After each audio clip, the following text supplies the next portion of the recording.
Bismillahirrahmanirrahim. Assalamualaikum warahmatullahi wabarakatuh. Alhamdulillah. Alhamdulillahi wa kafa. Wassalatu wassalamu ala nabiyillahil mustafa wa ala alihi wa sahbihi wa man ihtada. Asyhadu an la ilaha illallah wahdahu la syarika lah wa asyhadu anna Muhammadan abduhu wa rasuluhu la nabiyya ba'dah. Amma ba'd. Bapak Ibu jamaah rahimani wa rahimakumullah. Alhamdulillah, puja dan puji syukur kita panjatkan kehadirat Allah Subhanahu wa taala yang terus memberikan kita berbagai macam kenikmatan, terutama kenikmatan berupa iman dan Islam, karena dengan itulah keselamatan kita di dunia dan akhirat akan terwujud. Salawat serta salam semoga selalu tercurahkan kepada Nabi kita tercinta Muhammad bin Abdullah, kepada keluarga, sahabat dan juga pengikut beliau hingga akhir zaman. Jamaah rahimani wa rahimakumullah, alhamdulillah kita masih berada dalam pembahasan kitab yang cukup penting, bahkan sangat penting untuk kita kupas, yaitu tentang Al-Qaulul Mubin fi Akhta'il Musallin, sebuah kitab yang membahas tentang kesalahan-kesalahan yang acap kali terjadi dari orang-orang yang mengerjakan sholat. Tentu saja dalam hal ini adalah kita. Dan subhanallah, pembahasan kesalahan-kesalahan ya, ini sebenarnya membutuhkan level keimanan yang lebih tinggi. Artinya sebenarnya ya, sebelum kita membahas pembahasan tentang kesalahan-kesalahan tentang sholat, ini paling tidak kita sudah awal-awal itu sudah belajar akidah. Tauhid kita sudah kuat dulu. Kenapa itu penting? Karena ya, pembahas tentang koreksi-koreksi seperti ini, kalau tauhidnya belum kuat, akidahnya belum kokoh, ya, ini akan terkesan kok disalah-salahin ya.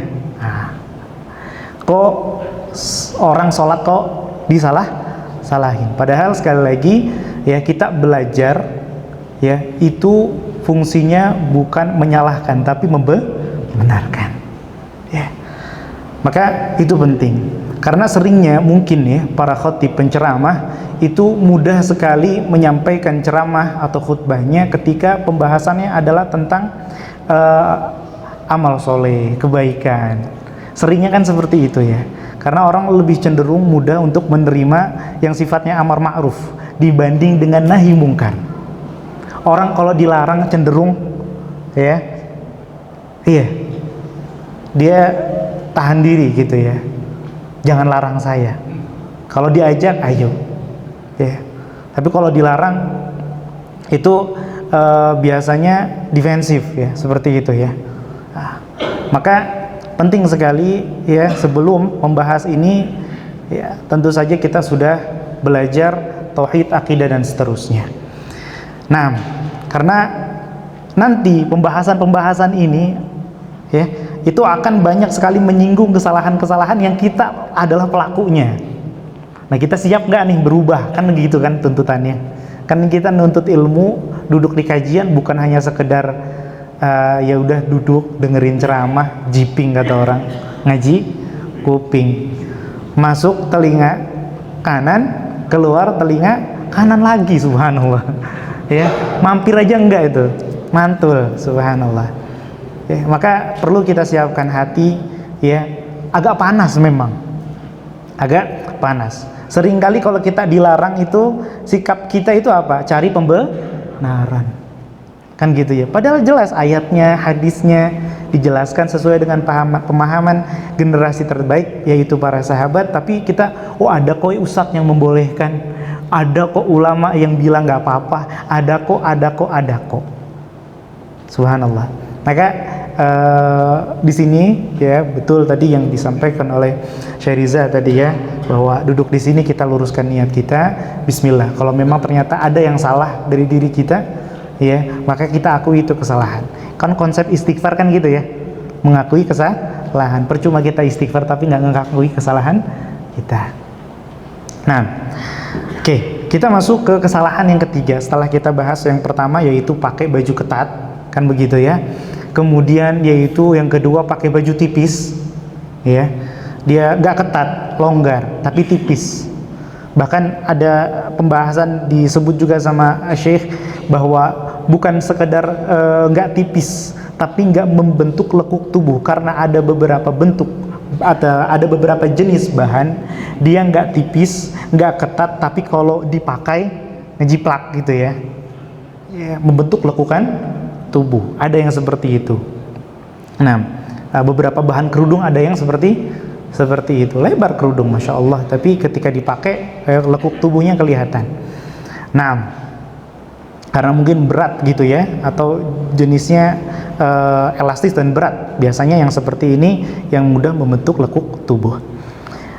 Nah, yang berikutnya adalah tentang kesalahan as-salat wal aurah maksyufah, yaitu salat dengan keadaan auratnya terbuka. Ini ada 3 pembahasan utama, yaitu tentang kesalahan kaum pria ketika salat, suka kebuka auratnya. Yang kedua untuk kaum wanita, yang ketiga adalah anak kecil.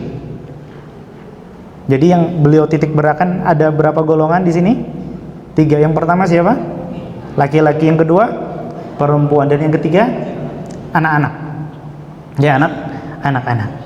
Nah, untuk yang laki-laki, ya, kata Syekh, awalan man yalbasu al-bantalun alladhi yuhajjimul awrah aw yasifha aw yushufha, yaitu orang yang pakai celana.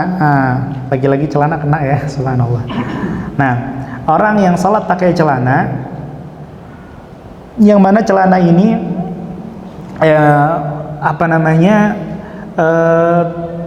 kalau boleh dibilang minimalis ya, celana panjang yang dimaksud itu. Kemudian yalbasu qamisan qasiran. Ketika dia pakai celana, ya kita tahu celana itu kan mulai paling atasnya kan pinggang ya. Sedangkan aurat kita itu mulai dari mana itu? Nah, pusar. Pinggang di bawah berarti pinggang aurat bukan? Aurat. Sepakat ya? Pinggang aurat, sepakat ya? Alhamdulillah. Namun ketika salat dia yalbasu qamisan qasiran, pakai gamis yang pendek. Gamis itu istilah kalau dalam bahasa Arab gamis dulu ya, istilah gamis itu dipakai untuk setiap baju yang punya lengan, namanya gamis. Jadi yang dipakai sama akhi gamis juga, yang mereknya sama saya di sana ya, gamis juga ya. Barangkali ada yang pakai kardinal, itu gamis juga ya. Maksudnya qamisan qasiran adalah gamis pendek, maksudnya apa? Kemeja ya, kemeja pendek. Nah, qamisan qasiran ya, mungkin kalau kita bilang apa yang panjang itu kita biasanya sebut jubah ya. Jubah. Kalau yang sepaha bilangnya apa? Kurta ya. Ya. Kemudian yang koko itu ya koko atau kemeja, itu semuanya qamis. Nah, taib. Yang dimaksud qamisan qasiran di sini adalah kemeja ya, atau yang semacamnya ya, seukuran itu. Wa indar ruku', musibahnya terjadi kapan? Indar ruku', ketika ruku' was sujud. Ketika ruku' dan sujud. Ya. Yanhasirul qamis anil bantalun. Ya, maka tersingkap itu, terjinjing subhanallah, qamisnya, kemejanya akan tersingkap, terangkat kan? Atau ketika sujud makin turun, terbuka. Ya. Maka batas paling tingginya celana ya, tersingkap tidak? Padahal celana paling tinggi nutup cuman sampai enggak. Yang di atasnya masih aurat. Nah, di situ musibah terjadi. Nah, menutup aurat ketika sholat hukumnya apa? Wajib, sunnah, atau syarat? Masuknya syarat ya. Ya. Tapi secara keharusan ya harus, wajib. Tapi kewajiban yang dilakukan harus terpenuhi sebelum sholat, yaitu syarat yang harus terus berlangsung ada sampai setelah sholat, sampai akhir sholat. Maka tatkala syaratnya hilang, sholatnya sah nggak? Syaratnya nggak terpenuhi, sholatnya sah tidak? Subhanallah. Ya, itu nggak ada bedanya ketika sama orang yang dari awalnya wudu, sholat dalam keadaan suci. Ya, ketika ruku buang gas, lanjut nggak? Nggak bisa. Ketika ruku terbuka auratnya, ya, dan akan terus-terusan kebuka, maka nggak bisa melanjutkan sholatnya. Nah, wa yadharu dhahruhul musalli, dhahrul musalli, kelihatan punggungnya. Maksud punggung ini punggung bagian bawah ya, yang tadi itu ya di belakang pusar itu. Nah, wa juz'un min sawatihi fi ba'dil ahayin, ya, illam yakun fi mu'dhamiha wa bihadza takunu qad dhaharat auratuhu al-mughalladhah. Nah, bahwa raqi'un aw sajidun lillahi subhanallah. Terkadang nggak cuman itu, musibahnya nggak sampai situ. Terkadang subhanallah ya. Ya. Apanya yang kelihatan? Nah, subhanallah. Ya, katulistiwanya kelihatan. Ya. Itu terlihat. Padahal itu adalah aurah mughalladhah. Ya, aurah mughalladhah. Itu apa namanya? Aurat yang besar, dalam arti yang harus sangat tertutup. Nah, aurah mughalladhahnya di saat dia sedang ruku, subhanallah, itu kondisi yang mulia, itu ruku. Ya. Ketika kita ruku untuk siapa? Allah Subhanahu wa taala. Ruku di hadapan Allah Subhanahu wa taala. Dan ketika sujud pula, subhanallah. Ya. Yang Nabi SAW sebutkan bahwa posisi itu adalah posisi yang paling mulia. Posisi yang seorang hamba paling dekat dengan Allah Subhanahu wa taala, ya. Yang paling dekatnya kan nggak mungkin ya. Ya. Kita aja kalau mertua datang nih ya, subhanallah. Itu kalau misalnya baru banget bangun tidur, kalau bisa itu suruh nunggu dulu, kita bersih-bersih dulu, kan gitu ya. Kan nggak ada juga kita berangkat ke kantor, ya, bangun tidur pakai celana pendek, pakai kaos oblong biasa, ya, nggak cuci muka dan lain sebagainya, ala kadarnya istilahnya. Bagaimana dengan di hadapan Allah Subhanahu wa taala? Jauh nggak bisa dibandingkan, ya. Itu Allah lebih berhak untuk kita, ya, menghias diri untuknya. Maka di sini bahayanya ya. Wa na'udzubillahi minal jahli wal juhala. Maka kita berlindung dari perbuatan jahil, ya, ketidaktahuan, atau mungkin bahasa tegasnya bodoh gitu ya. Wal juhala, dan orang-orang yang nggak tahu. Bahasa tegasnya orang-orang bodoh. Ya, al-jahl wal juhala. Li'anna kashful aurah fi hadhil halah, karena membuka aurat dalam keadaan ini tuaddi ila butlani shalah, ya, bisa menyebabkan apa? Batalnya salat. Subhanallah. Ya, salatnya batal. Naam. Wasababu fi dzalik al-bantalun al-mustawrad min dualil kufri. Nah, sebabnya sekali lagi ini karena ada apa? Ya, celana yang memang diadopsi dari negeri kafir, negeri non muslim. Nah, jadi kalau bisa, sebisa mungkin kita, ya, pakai sarung ketika minimal ketika sholat, ya, maka kita gunakan, ya, yang lebih bisa menutup aurat kita. Qala Syekh Abdullah bin Abdurrahman Al-Jibrin, Syekh Abdullah bin Abdurrahman Al-Jibrin, belum mengutip perkataan Syekh Al-Jibrin, ya, bahwa Syekh Al-Jibrin memberi catatan, ya, ala ba'dil akhta'i allati yaf'aluha ba'dul musallin fi salatihi, ya, ketika membahas kesalahan orang-orang ketika salat, yaitu apa? Katsirun minan nas alladzina la yalbasuna thiyab as-sabighah wa innama yalbasu ahaduhum sarawil wa fawqahu jubbah ala sadri wa dhahri. Ya, banyak di antara orang-orang ini yang mereka enggak memakai pakaian yang proper, enggak pakai pakaian yang cukup, yang pas untuk sholat, ya. Melainkan mereka menggunakan apa? Menggunakan celana, ya, ditambah pakai beliau membahasakannya jubah, ya, membahasakannya jubah. Maksud beliau jubah di sini adalah qamis, kemeja, ya. Ala sadri wa dhahr, yang itu sebenarnya cuma nutupin, ya, dada dan punggung aja, depan belakang gitu ya. Nah, Fa idza raka'a talassaqatil taqallasatil jubbah. Nah, wan hasarat as-sarawil.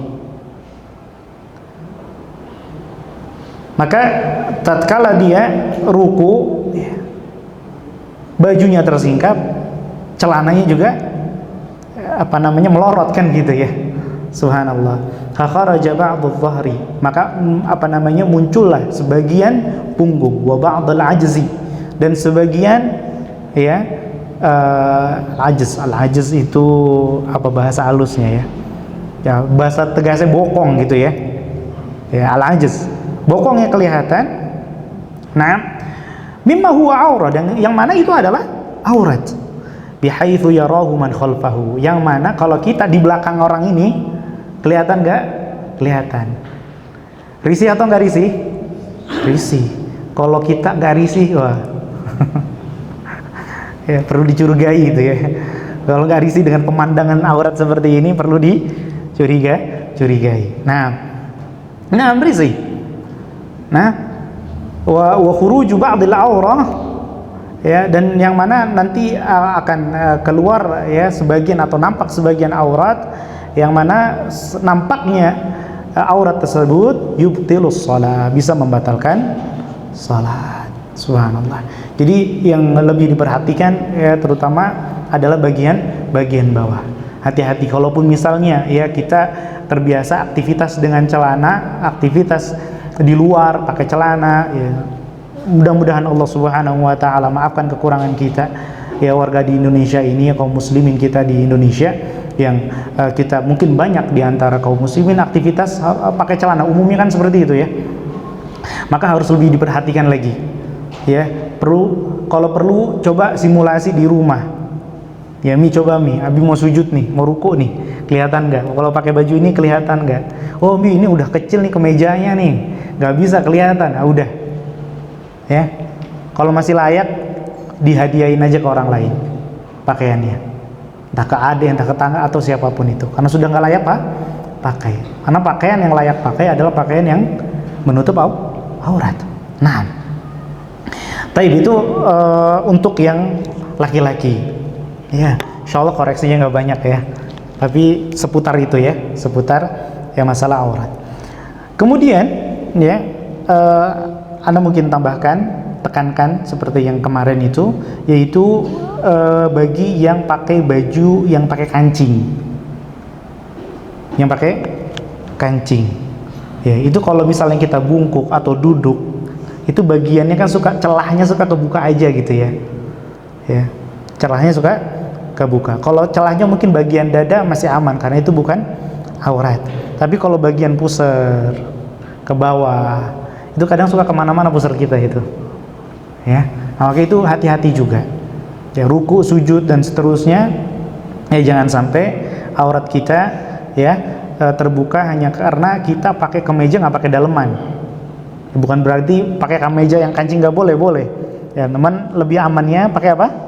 Daleman. Jadi kalaupun terbuka celah antar kancing, ya, apalagi kalau misalnya perutnya berontak gitu ya, kan kadang ada kancing yang lepas gitu ya, habis makan sama teman gitu, makan siang, ya jam istirahat kantor, itu kan kadang suka berontak gitu perutnya.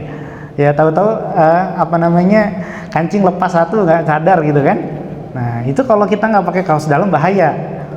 Ya itu jangan-jangan nggak cuma kancing, hak juga ikut jadi korban. Nah, ini problem bapak-bapak ya. Baik, kemudian yang kedua, ya ini tadi yang untuk laki-laki, yang kedua adalah untuk perempuan. Nah, yaitu malam tata'ahad malabisaha. Bagi wanita-wanita yang tidak memperhatikan bajunya,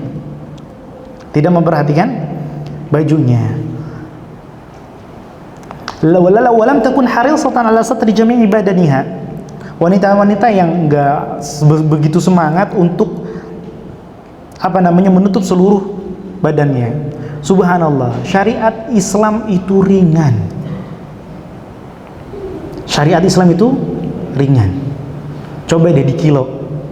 Baju yang menutup aurat itu berapa beratnya sih? Ya. Nambahin sejengkal 2 jengkal itu seberapa beratnya? Nggak berat. Nggak berat. Nggak bikin capek juga. Tapi yang bikin berat apa? Nah, di sini sekali lagi masalah iman. Ya. Kerudung itu nggak berat. Kerudung nggak berat. Ya. Kalau dibilang gerah, justru itu yang membuat kulit jadi terjaga kelembabannya, aman dari UV, kan gitu ya, sinar ultraviolet yang bisa merusak kulit dan seterusnya. Cuman karena imannya gampang digoyah, iblis bebas bisikin dia, jangan kayak mama, kayak pompo, apalagi banyak macam-macam, gak modis. Sayang, rambut kamu yang bagus itu gak kelihatan, udah mahal-mahal ke salon berjam-jam, ditutup. Ya, jangan, pamerin dikit, masya Allah. Sehingga nggak jarang ya kita lihat mungkin adik-adik kita atau mungkin anak-anak kaum muslimat pulang sekolah yang tadinya pakai kerudung, pulang-pulang ya tadinya kerudungnya di atas kepala, tiba-tiba di atas pundak, kan gitu ya. Tadi kepala, pundak, ntar ke lutut sampai kaki itu kerudung, subhanallah. Nah, lam takun harisah. Dan kita, ini PR kita ya, PR kita, terutama di lingkaran keluarga kita. Ya, nggak usah jauh-jauh nyinyirin orang, wah ini ada artis buka tutup aurat apa. Keluarga kita coba, ya. Dan harus dengan lemah lembut. Rifqan bil qawarir, kata Nabi SAW kan gitu ya. Lemah lembutlah dengan gelas-gelas kaca. Ibu-ibu kalau habis nyuci gelas kan naruhnya pelan-pelan, nggak ada tuh naruh di rak dilempar, nggak ada. Maka rifqan bil qawarir, caranya dengan lemah lembut. Ya nggak digaplokin juga biar pakai nutup aurat, tidak. Nah, itu cara yang salah. Nah, namun dimotivasi, walam takun harisatan ala sitri jami'i badaniha. Wahia baina yaday rabbiha azza wajal. Padahal orang yang sholat itu sedang menghadap siapa? Allah subhanahu wa ta'ala. Alasannya banyak. Imma jahlan au kaslan au kasalan au adamu mubalah. Bisa karena memang gak tahu. Mudah-mudahan yang lebih banyak adalah alasan pertama, karena gak apa? Gak tahu. Atau kasal, males. Ya, males. Maksudnya udah terbuka ya udah biarin. Ya, pakai kerudung gitu ya, dililit kepala, lilitannya lepas, gak dibenerin lagi, padahal lagi di luar. Karena merasa apa? Merasa ribet, males. Ada mubalah, atau memang gak peduli sama sekali sama masalah aurat. Senang jadi pusat perhatian. Ya, merasa jadi artis lokal gitu ya. Masya Allah. Kalau rasanya tuh kalau misalnya lewat di depan para laki-laki terus pada ngelirik tuh kayak bangga gitu. Waliyadzubillah. Hati-hati yang seperti ini. Ya padahal itu bahaya, sedang mengancam, kok dia seneng, itu kan aneh ya. Karena laki-laki yang mau melihat dia berarti laki-laki baik atau tidak baik? Subhanallah. Tapi giliran ketika mau menikah pengennya laki-laki yang soleh. Ini kan kontradiksi ya. Bertentangan. Nah, au adamu mubalah wattafaqal jumhur ala anna al-libas al-mujzi lil mar'ah fi shalah huwa dir'un wa khimar. Bahwasanya para ulama mayoritasnya itu sudah sepakat ya, pakaian yang dianggap cukup untuk orang yang sholat, wanita maksudnya, adalah dir'un wa khimar, yaitu gamis ya, baju panjang itu yang menutup tentu saja sampai kaki karena itu bagian dari auratnya, wa khimar, dan kerudung dengan kriteria tadi ya, tidak tipis, tidak membentuk lekuk tubuh, dan longgar. Faqad tadakhala ihdahunna fi shalat aw faqad tadkhulu ihdahunna fi shalati wa sya'ruha aw juz'un minhu aw min sa'idiha aw saqiha wa huwa makshuf hina idzin fa 'alaiha inda jumhur ahli al-'ilm an tu'ida fil waqti wa ba'dah. Untuk wanita ya, memang sebagian masya Allah ya, ketika mau sholat kan pakai mukena gitu ya, panjang betul ya, tertutup semua. Nah, cuman kadang lupa pakai ciput ya, lupa pakai apa? Pakai ciput. Bapak-bapak tahu ciput ya? Ya tahu. Yang bujang juga tahu ya? Masya Allah. Nah, kemudian mukenanya atau kerudungnya barangkali ya tersingkap, namanya sholat ya, gerak-gerak dan seterusnya ya, terlihatlah apa? Rambutnya. Aurat bukan? Aurat. Sekali lagi, itu syarat sholat. Kalau tidak terpenuhi syaratnya, sholatnya batal tidak? Nah, sa'id atau lengan. Nah, ini kalau untuk lengan, insya Allah kalau di Indonesia ya, mbak-mbak atau ibu-ibu ya di Indonesia, akhwat kaum hawa, insya Allah ketika sholat alhamdulillah nggak masalah. Namun yang terlihat ya, yang pakai mukena itu kan biasanya ada Indonesia, Malaysia, daerah Asia Tenggara lah ya. Tapi kalau kita misalnya kita bilang Turki atau mungkin daerah-daerah Arab Timur Tengah, itu pakai kerudung, pakai kaos panjang, kadang segini, setengah lengan, itu jadi aja sholat itu ya, karena nggak ada konsep mukena di sana ya. Jadi yang ada hijab syar'i sama nggak syar'i. Kalau di kita kan ada semua ya, masya Allah ya, Indonesia ya, hijab yang syar'i sama yang nggak syar'i. Yang nggak syar'i alhamdulillah ngerti, tahu diri kan gitu ya, kalau sholat pakai mukena. Kalau yang syar'i ya udah nggak usah, nggak perlu ya, karena yang diminta ya itu kan, seperti itu ya. Nah, ini yang tadi nggak ada konsep mukena. Yang mudah-mudahan yang di negara kita ini yang masih pakai konsep mukena, mudah-mudahan bisa naik kelas ya. Mukenanya nggak copot, paling tidak ya, yang model mukena lah, seukuran mukena lah, nggak dicotot setelah salat. Nah, ini kadang seperti itu banyak. Alhamdulillah kalau di Indonesia tidak, tapi kita bicara kaum muslimat secara umum di seluruh dunia ini terjadi. Atau sak betisnya. Ini barangkali sebagian akhwat kurang memperhatikan. Kalau ini bisa terjadi, yaitu apa? Akhwat-akhwat yang sudah merasa bahwa kakinya sudah tertutup dengan kaos kaki, padahal ya gamisnya itu belum cukup menutup bagian kaki. Kaki itu sampai ujung ya. Kalau dalam istilah Arabnya kodam, kaki telapak itu ya, dari mata kaki ke bawah itu kan harus tertutup ketika sholat. Tapi kalau itu belum tertutup, ya berarti belum sempurna syaratnya, belum terpenuhi ya. Kalau kaos kaki, berarti kan sudah tertutup Ustaz pakai kaos kaki, berarti dia kena dengan kesalahan yang pertama ya, pakai pakaian ketat.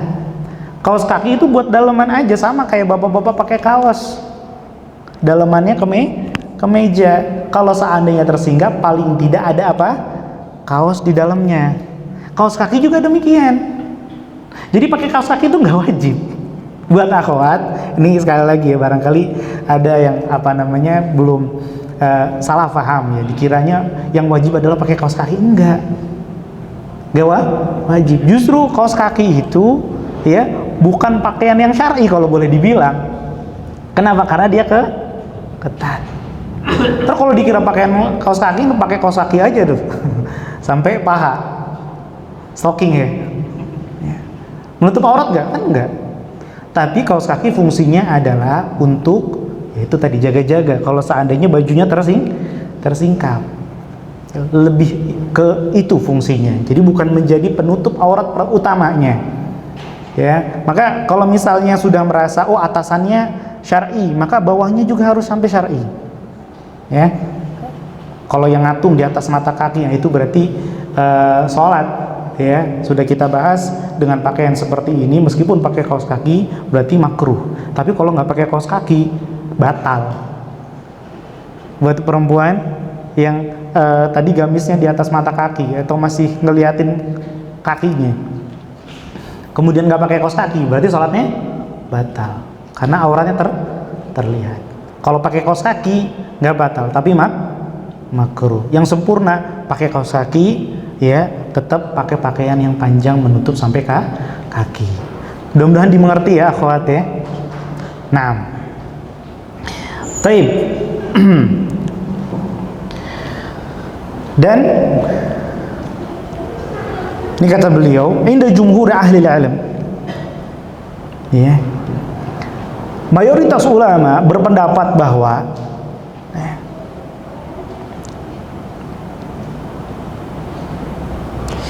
antu'ida fil waqti wa ba'dahu, orang atau perempuan atau tadi yang laki-laki juga, orang yang sholat dalam keadaan tadi auratnya tersingkap, ya auratnya tersingkap, maka dia harus mengulang sholatnya, mau masih ada waktu ataupun sudah lewat waktunya. Artinya sah tidak? Tidak sah. Artinya apa? Tidak. Beda dengan yang pakaian ketat tadi ya.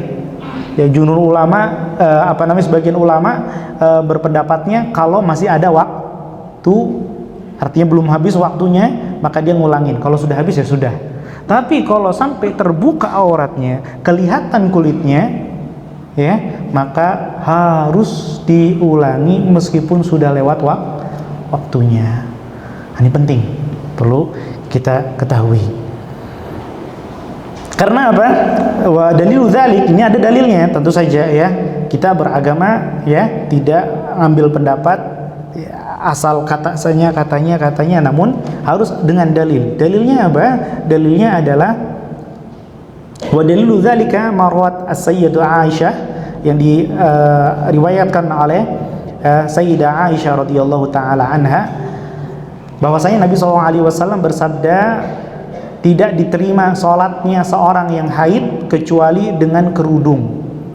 Ya, maksudnya apa? Wanita yang sedang haid, maksudnya di sini adalah wanita yang sudah balik. Karena orang yang haid nggak mungkin sholat. Jadi maksudnya adalah wanita yang sudah balik, maka kalau sholat ya harus pakai kerudung, khimar istilahnya. Nah, nanti kita jelaskan khimar itu seperti apa. Nah, al-mausuf bi kauniha min ahlil haid, yaitu di sini kriterianya adalah orang ini termasuk orang yang sudah haid, ya. Laman yajri damuha, bukan yang sedang terjadi haid kepadanya, bukan yang sedang menstruasi, bukan, tapi yang sudah mengalami menstruasi. Fal haidu wasfun am, maka yang dimaksud haid ini adalah itu kriteria umum, ya. Yuqalu ala man laha dzalika wasfan, ya, itu bisa disebut, bisa untuk dimaksudkan kepada setiap yang sudah mengalami haid, ya, meskipun sekarang dia sedang tidak haid. Wa illam yakun qa'iman biha. Wa su'ilat Ummu Salamah radhiyallahu taala anha. Dari Ummu Salamah, ya. Ada yang tahu Ummu Salamah siapa? Istri Rasul sallallahu alaihi wasallam. Nah, Ummu Salamah, ibunya Salamah, ya. Salamah ini nama laki-laki atau nama perempuan? Oh, khilaf ya, masya Allah. Nama laki-laki apa perempuan Salamah? Iya, Salamah itu nama laki-laki. Ya, orang Indonesia pokoknya kalau belakangnya dikiranya perempuan. Maisarah itu perempuan itu, enggak, malah laki-laki itu. Maisarah, Ummu Salamah laki-laki. Nah, sama seperti Hamzah, ya, sama seperti Usamah. Nah, taib, radhiyallahu taala anha, madza tusalli fil mar'ah min athiyab, madza tusalli fihi al mar'ah min athiyab, bagaimana wanita, apa yang dipakai wanita ketika salat. Nah, faqalat, maka Ummu Salamah menjelaskan, ya, fil khimari wad dir'is sabigh, dengan kerudung, ya. Ini maksud dari tadi Nabi SAW itu khimar itu tidak mencukupkan dengan khimar saja, karena umumnya wanita sudah pakai dir', sudah pakai baju. Orang Arab itu umumnya sudah pakai baju panjang bawahnya, ya. Adapun penutup kepala, ya, menutup aurat bagian atas belum umum orang Arab pakai. Maka aneh sekali, ya, kalau misalnya ada yang mengatakan kerudung, cadar dan yang sejenisnya itu budaya Arab, itu aneh. Itu nggak tahu sejarah berarti.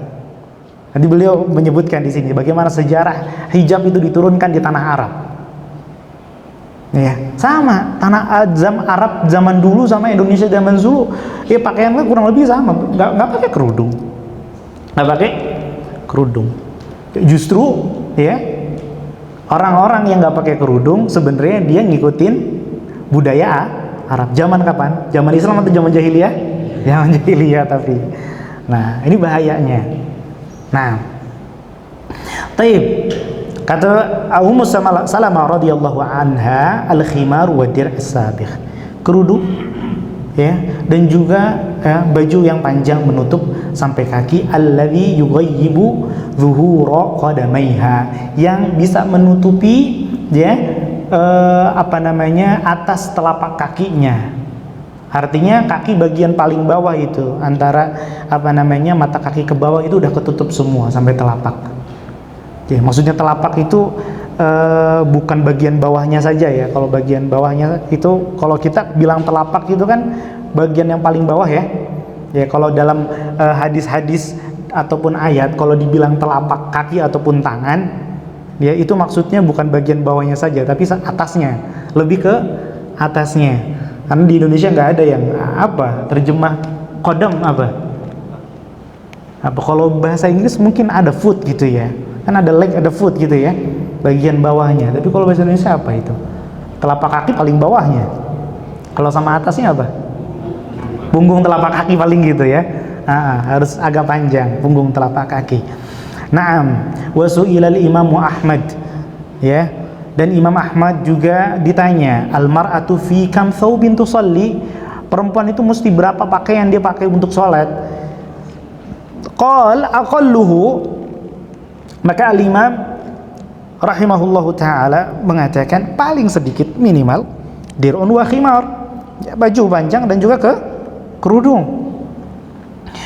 Wa tughatti rijlaiha, namun kriteria tadi diranya tadi, baju bawahnya itu menutupi apa? Nah, qadamaiha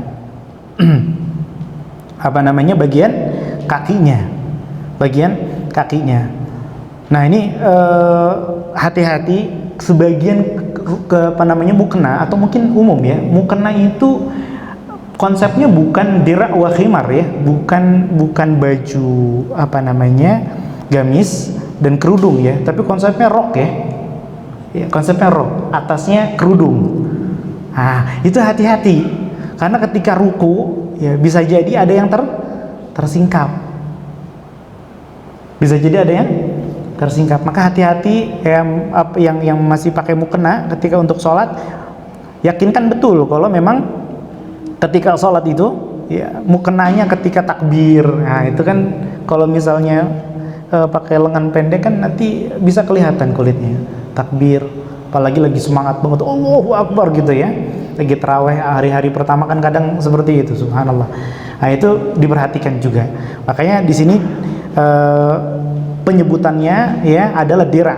Dira itu berarti dari pundak sampai bawah kaki, ya. Nah, tughatti rijlaiha yakunu dir'an sabighan, dan baju gamisnya itu ya yang panjang, yughatti rijlaiha, yang menutup kedua kakinya. Begitu juga Imam Syafi'i. Kita nggak bicara madhabnya, langsung ke imamnya ya. Nggak bicara ulama madhabnya, langsung yang paling tingginya siapa? Imamnya. Hanabilah, Imam Ahmad bin Hanbal. Syafi'i ya, kita langsung tanya Imam Asy-Syafi'i. Ya, banyak orang Indonesia mengaku ya madhabnya Syafi'i. Apakah sudah sesuai benar-benar dia pengakuannya bisa ya sesuai dengan apa yang ia ucapkan? Ya, mari kita lihat ya, Imam Syafi'i mengatakan wa 'alal mar'ati an tughattiya fi sholati kull syai' ma 'ada kaffaihi wa wajhi. Ya, wanita maka ketika salat harus wajib untuk menutup seluruh tubuhnya kecuali wajah dan kedua telapak tangan dan wajahnya. Nah, ini perlu diperhatikan juga, wajah itu batasnya mana? Wajah itu batasnya mana? Nah,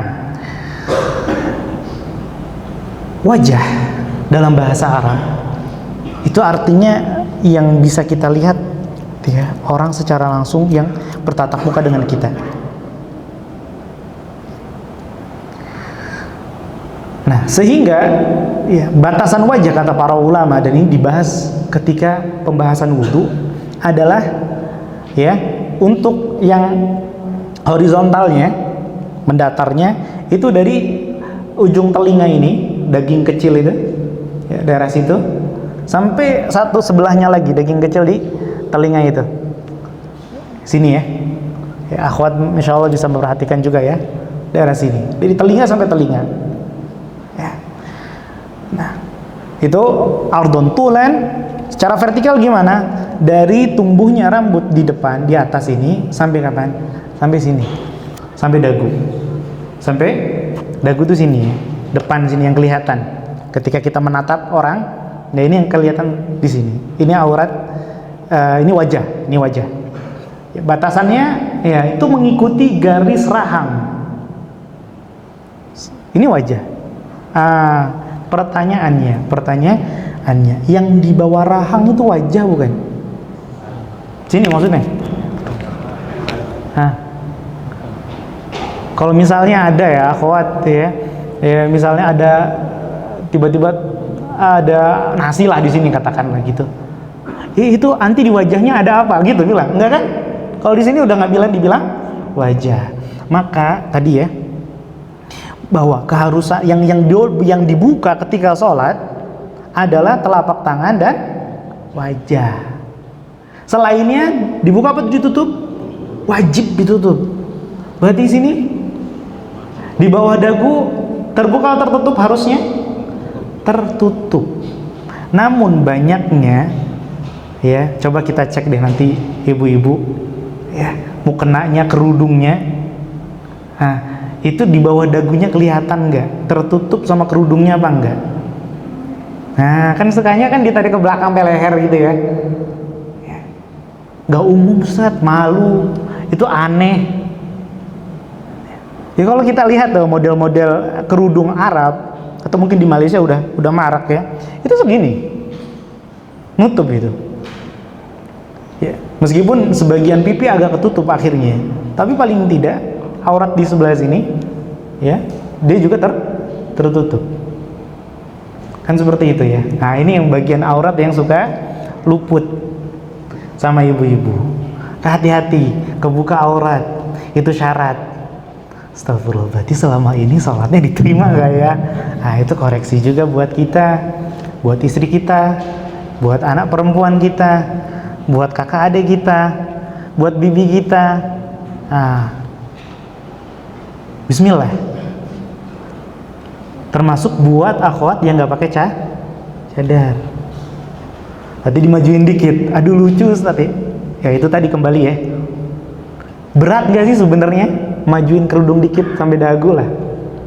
Berat nggak sebenarnya? Nggak berat. Emang kalau berat seberapa kilo itu? Majunya berapa kilo? Ya, butuh perkakas apa itu buat majuin? Ya, cukup jempol sama telunjuk maju selesai. Kan gitu ya. Namun kembali lagi ya, berat atau tidaknya kembali lagi ke sini ya. Subhanallah. Alhamdulillah udah masuk Isya. Nah, nanti kita lanjutkan lagi setelah salat insyaallah. Hadza wa sallallahu ala nabiyina Muhammad wa ala alihi wa sahbihi ajma'in.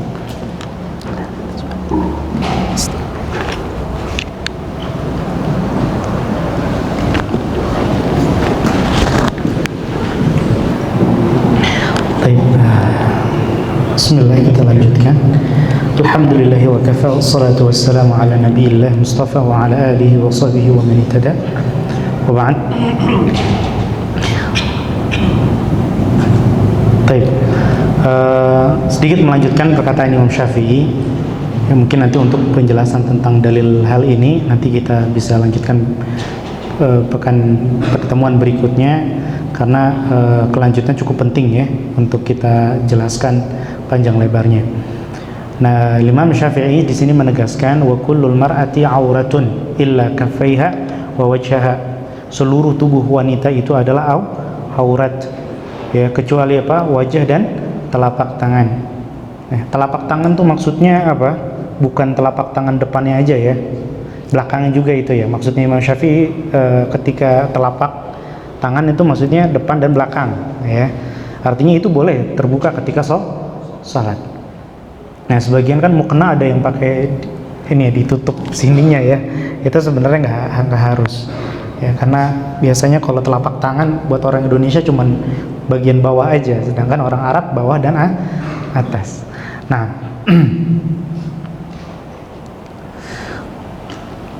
wa dhahra qadamaiha aurah, yang mana punggung telapak kaki juga aurat. Artinya seluruhnya itu, punggung bukan berarti bawah telapak kaki nggak aurat ya, itu aurat, cuman kan ya seringnya kan menginjak ya, jadi nggak terlihat. Yang sering terlihat adalah punggung telapak kaki, itu juga aurat.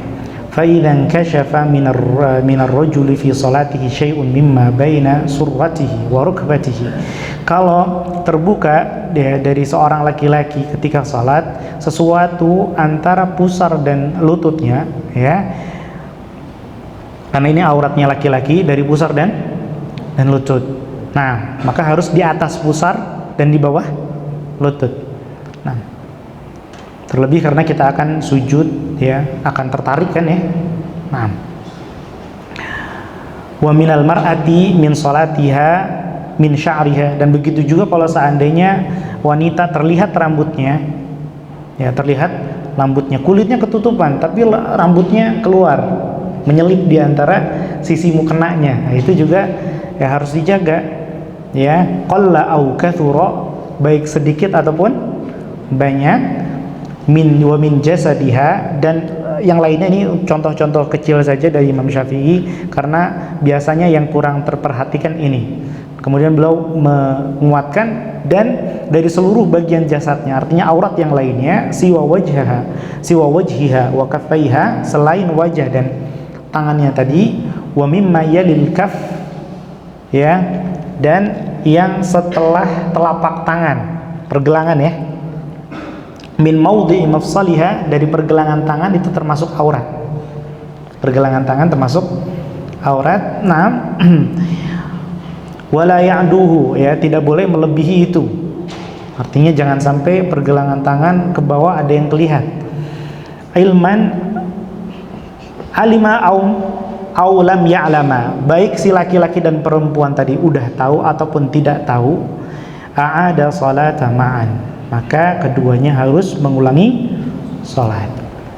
Nah, illa an yakuna tankashifu birihin aw saqtatin, kecuali terbukanya karena tertiup angin atau terjatuh. Maksudnya tidak sengaja. Maksudnya ada apa? Tidak sengaja. Dalam keadaan normal tertutup, tapi dalam keadaan tertentu ya, kancingnya lepas ya, sehingga terbuka auratnya ya, atau tidak tadi ya, habis makan siang haknya tiba-tiba ya, terlepas gitu ya, maka mohon maaf sedikit auratnya terlihat. Nah ini nggak dimaafkan. Nah, summa yu'adu makanaha, tapi syaratnya harus dikembalikan ke tempatnya, jangan dibiarkan ya, jangan sampai ketiup kipas angin ya udah biar kelihatan keren gitu ya, enggak ya, harus ditahan itu, jangan dibiarkan. Naam, la lubsa fi dzalik. Naam, tidak lama kejadian itu. Fa in labitha kalau dia lama membiarkan auratnya terbuka seperti itu, ba'daha ya, setelah itu, artinya setelah terbuka itu dia biarkan saja ya. Selama apa itu dia membiarkannya, yaitu qadra ma yumkinuhu idza ajalahu i'adatahu makanahu, membiarkan ya sebatas kira-kira dia mampu untuk menutupnya. Masing-masing bagian pakaian itu berbeda-beda ya. Kalau mungkin pakaian mudah tadi ya tinggal ditarik aja bagian kainnya, tapi kalau kancing kan mesti dimasukin dulu ya. Nah, itu kadarnya seperti itu saja. Artinya nggak ada durasi yang dipatok sekian detik atau sekian menit, itu menyesuaikan bagian aurat yang terbuka, itu menyesuaikan jenis pakaian yang dia pakai untuk menutup aurat tersebut. Artinya harus, ya kalau sarung melorot ya gimana ya sarung ya, umumnya sarung cara makainya seperti itu. Nah, maka kalau tidak segera ditutup, ada. Nah, orang yang seperti ini harus mengulangi salat. Wa kadzalika hiya, begitu juga yang perempuan. Nah, jadi dari awal itu juga salah. Ketika di tengah-tengah sholat kebuka juga salah. Terus bagaimana solusinya? Harus segera ditutup. Ya, kayak misalnya tadi orang sholat, insya Allah sudah berusaha lah celananya kalau bisa dinaikin gitu ya, sabuknya dikencengin biar nggak melorot. Pas ruku kok kayaknya ya pinggangnya dingin gitu ya, kena angin ya, berarti kan iya kan kerasa ya, kok dingin gitu ya, bukan karena ada yang niupin di belakang ya. Nah, kok dingin, maka dia harus segera tutup itu, tarik itu bajunya itu ya. Nah, jadi seperti itu ya. Nah, dan ya kalau bisa sekali lagi, memang kalau kita pakai celana bajunya minimalis begitu ya, itu memang merepotkan ya, untuk betul-betul menjaga aurat. Kalau misalnya memungkinkan kita ke kantor bekal sarung gitu ya, ya kan nggak masalah ya, nggak ada aturan larangan bawa sarung kan kita pakai pas sholat gitu ya, minimal kita pas sholat itu lebih nyaman banget itu ya. Tapi pakai sarungnya ya jangan sepinggang juga, sama aja ya. Pakai sarungnya biasanya yang bagian belakang pusar itu ya, punggung bagian bawahnya ya kan nggak mesti digulung juga ya, biarkan agak melekat di bagian punggung supaya lebih menutup sempurna. Jadi ya barangkali itu jadi tips kecil ya, kalau memang memungkinkan bawa sarung. Kalau bisa bawa baju sholat khusus untuk sholat, bawa baju sholat. Syukur ya di kantor memungkinkan kita ya pakai pakaian yang emang nyaman buat alhamdulillah ya. Ya mudah-mudahan kaum muslimin Allah Subhanahu wa taala berikan keberkahan ya, bisa buka lapangan pekerjaan dengan suasana lingkungan kerja yang demikian. Wah, luar biasa itu. Nikmat luar biasa gitu, Masya Allah. Nah, mungkin itu nanti insya Allah kelanjutan bab ini kita bahas pertemuan berikutnya, karena ini cukup penting juga. Karena tadi ya masalah terbuka auratnya, berarti bajunya kurang. Ada yang kebalikannya, bajunya kelebihan ya, Islam tengah-tengah, nggak kurang nggak juga kelebihan. Masih dalam satu bab, insya Allah kita akan bahas di kesempatan berikutnya. Barangkali itu bila mana ada yang kurang jelas ya, perlu dijelaskan ulang, atau ada hal yang lain ingin ditanyakan, dipersilahkan. Nah, fadhalu. Oh, cukup jelas, alhamdulillah. Nah, tinggal prakteknya aja ya yang belum jelas. Nah, fadhalu. Silakan.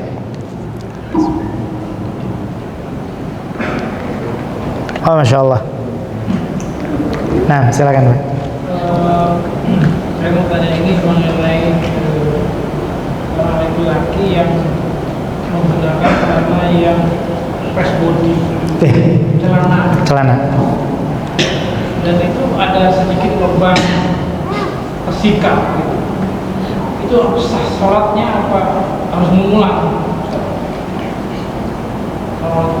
Waalaikumsalam warahmatullahi wabarakatuh. Masya Allah ya, pertanyaan bagus ini ya, menarik.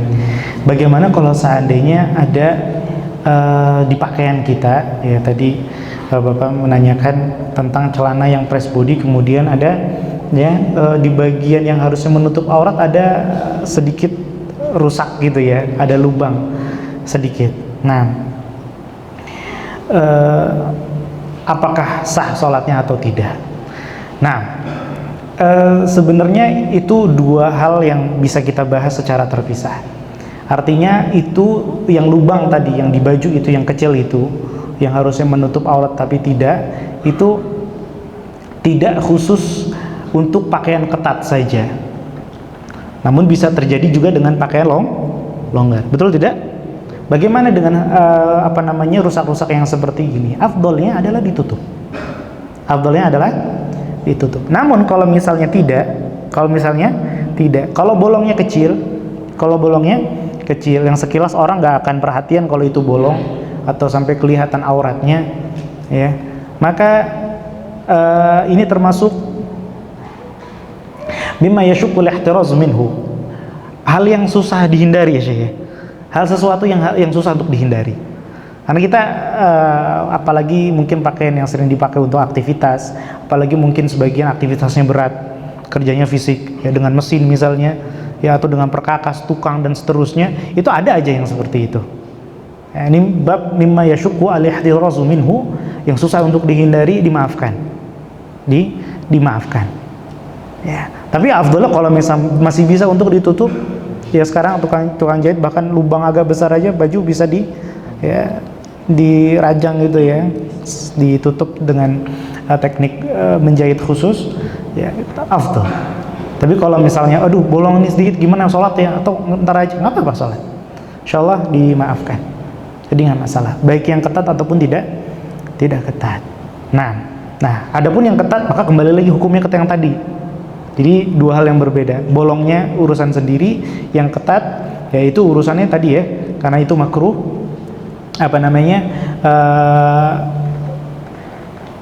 makruhnya sampai sebagian ulama, ini bukan makruh biasa ya, makruh pada derajat sampai sebagian ulama mengatakan harus mengulang sholat. Itu tadi yang celana yang press body atau pakaian lain yang harusnya menutup aurat dengan sempurna. Wallahu a'lam. Mudah-mudahan terjawab. Nah, fadhal. Nah, assalamualaikum warahmatullahi wabarakatuh. Sholat adalah amal ibadah yang nantinya di hari kiamat akan pertama kali dihisabkan.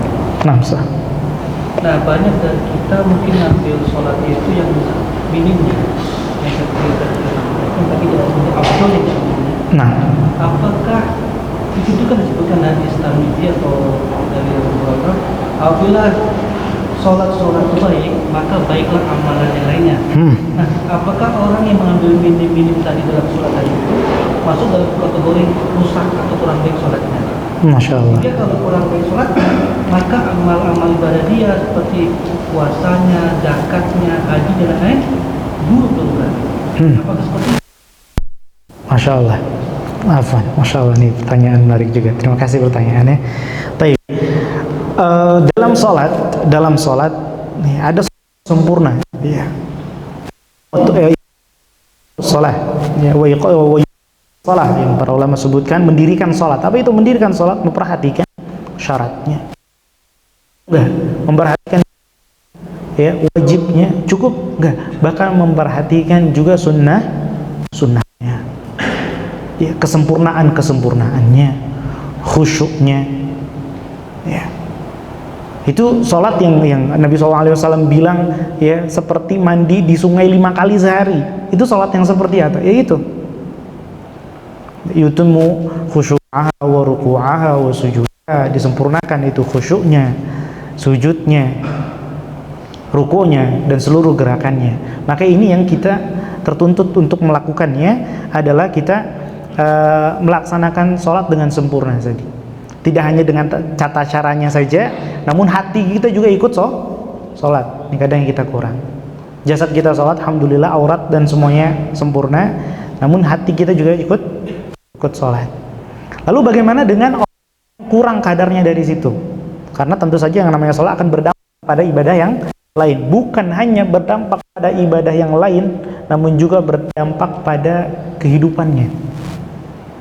Nabi SAW bilang, ya, ada sebuah hadis menyebutkan, man ta'akhkhara akharahullah, orang yang suka di sholat, Allah bakal bikin dia memang suka telat. Gimana? Ada orang subhanallah, ya, itu suka telat, ya, suka telat. Bahkan dia udah siap, dia berusaha, misalnya bangun subuh 4:30, katakan seperti itu ya, 4:30. Nah, dia telat. Dia coba sebelumnya dia bangun gitu ya, setengah jam sebelumnya. Ya. Kadang ada aja urusan telat. Dan itu berimbas, berangkat kerja, berangkat ke kantor gitu, kayak gitu. Subhanallah. Biasa telat. Kemudian dia habis subuh nggak tidur lagi lah. Ada urusan berangkat telat juga kayaknya, subhanallah. Ada yang seperti itu. Jadi berdampak kepada tidak hanya kehidupan dalam beribadahnya, beragamanya, namun dalam kehidupan sehari-harinya. Nah, nasallahu salamata wal afiyah. Nah, karena berimbas seperti itu, maka sempurna salat seseorang akan menjadikan seluruh ibadah yang lainnya terbawa, puasanya, zakatnya, dan seterusnya. Begitu juga kalau sholatnya gak sempurna, ya, gak sempurnanya, tapi dia kurangnya cuma sunnahnya saja, maka mungkin dia puasa Ramadan, tapi gak puasa Daud. Gak semua orang mampu nih puasa Daud, padahal itu apa? Afdalusnya, puasa yang paling afdol. Gak semua orang, ya. Mungkin kalau anak tanya, yang angkat nggak tahu ada nggak di antara kita yang mampu ngangkat. Kalau kita tanya siapa yang di sini sedang melaksanakan puasa Daud paling tidak sebulan terakhir ini, kan belum tentu ya. Senin Kemis deh, Senin Kemis, ya, belum tentu semuanya ngangkat. Ketika dia ya sholatnya, ya, sunnahnya kadang ada yang tertinggal, atau tadi ya mungkin masalah aurat, sholatnya masih pakai celana, bukannya nggak boleh sama sekali pakai celana ya, namun ada kriterianya, yang penting nggak membuka aurat dan tidak membentuk aurat tadi ya. Nah, maka kalau misalnya levelnya tadi yang paling atas sempurna, paling tengah yang biasa-biasa saja, ya maka akan berdampak kepada ibadah-ibadah yang lainnya tentu saja. Nah, tapi kalau dikurang-kurang, nggak peduli, maka bisa jadi dia rajin sholat, tapi banyak kurangnya. Maka bisa jadi dia rajin puasa, puasanya juga banyak kurangnya.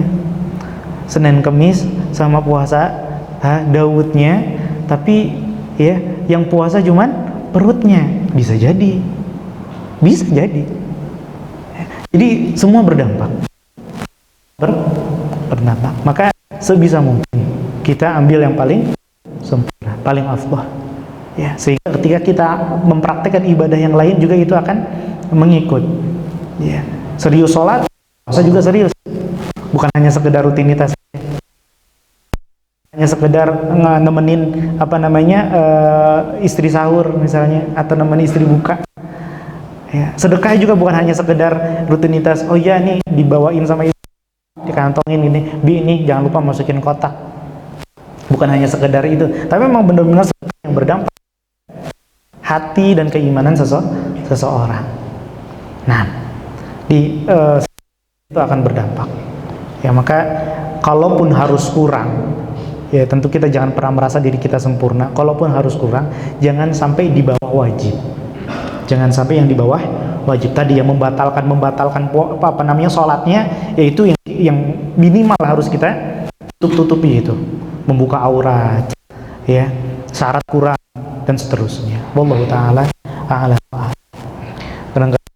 Itu satu lagi, masya Allah. Nah, kata Syekh.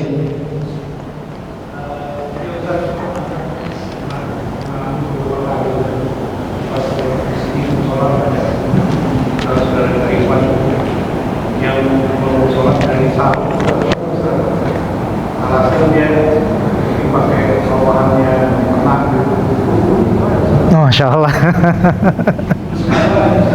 Ada satu lagi.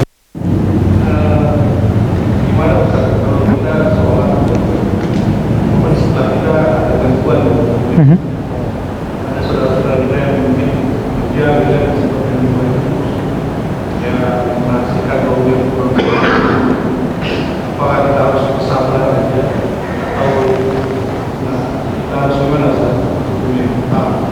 Karena pernah ini terawih juga Ustaz. Masya Allah. Untuk yang lain juga siap. Nah, Masya Allah. Tip. Nah, terima kasih pertanyaannya. Ini menarik ya. Yang pertama tentang kita nyari sarung nggak ketemu, ya akhirnya nemunya bawahan mukena. Masya Allah. Nemunya bawahan mukena. Sah apa enggak? Ya sah. Karena yang diminta adalah nutup aurat. Tapi kalau ada yang lebih afdol, ya kita cari yang lebih afdol. misalnya habis main futsal gitu kan, kadang pakainya celana pendek daleman legging gitu ya. Ya paling enggak itu. Syukur-syukur kalau punya ya jersey yang dibawa wah masya Allah. Iya, jadi olahraga pun tetap syar'i, masya Allah. Jadi nggak cuma syar'inya legging doang, legging kurang nggak. Kalau boleh dibilang nggak syar'i.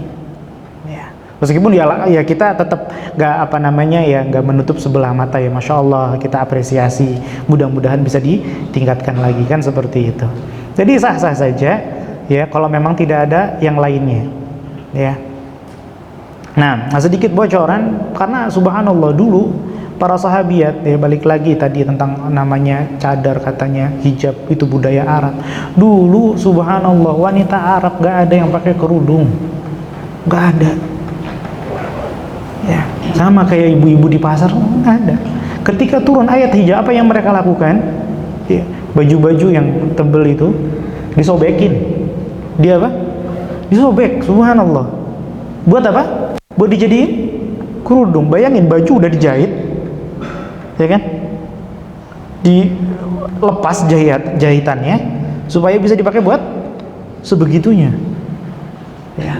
Mungkin nanti kisahnya teman-teman antum jadi cerita itu zaman dulu, masya Allah, saking semangatnya itu ikhwan pengen nutup aurat ya, bawahanmu kena aja buat tutup aurat. Nah, bisa jadi cerita seperti itu. Artinya kalau memang sudah daurat ya, kalau dalam keadaan sempurna kita bisa bagus ya, maka ingat firman Allah, ya bani Adam khudzu zinatakum, ambil perhiasan kalian yang indah-indah itu inda kulli masjid, di setiap masjid, maksudnya di setiap sholat. Nah itu yang pertama, jadi nggak apa-apa. Nah kalau bisa lebih afdol, kalau bisa lebih sempurna ya alhamdulillah ya. Nah kemudian yang kedua tentang ini ujian dalam sholat ya, tiba-tiba di sebelah kita subhanallah ada orang yang mungkin ya Allah uji dia dengan aroma tubuh yang semerbak luar biasa begitu ya. Apa sikap kita ketika sholat di sebelahnya? Selama kita masih mampu ya, kalau itu kita udah takbir ya, kalau sudah takbir maka tidak boleh membatalkan sholat kecuali yang memang membatalkan sholat ya. Bau badan sebelah kita itu membatalkan sholat kita nggak? Enggak kan? Membatalkan nggak? Enggak ya. Nggak ada itu, kita belajar kitab fikih itu pembatal sholat, bau badan yang di sebelahnya nggak ada. Kalau Tahan nafas tutup hidung, tahan nafas, jangan ya, nanti antum nggak kuat, antum ya yang disolatin nanti. Tarik buang ya. Kesal selama kita masih mampu ya. Kekhusyuan terganggu pasti terganggu, tapi bukan berarti kita nggak sholat ya. Syukur-syukur kalau ternyata kita kenal dekat sama dia, datangin, obrolin, kasih tahu, kasih coba solusi gitu. Anda pernah datengin sama orang-orang yang seperti ini, subhanallah. Kalau bau tuh subhanallah semerbak tuh, mungkin kalau 10 meter itu wanginya masih kecium ya.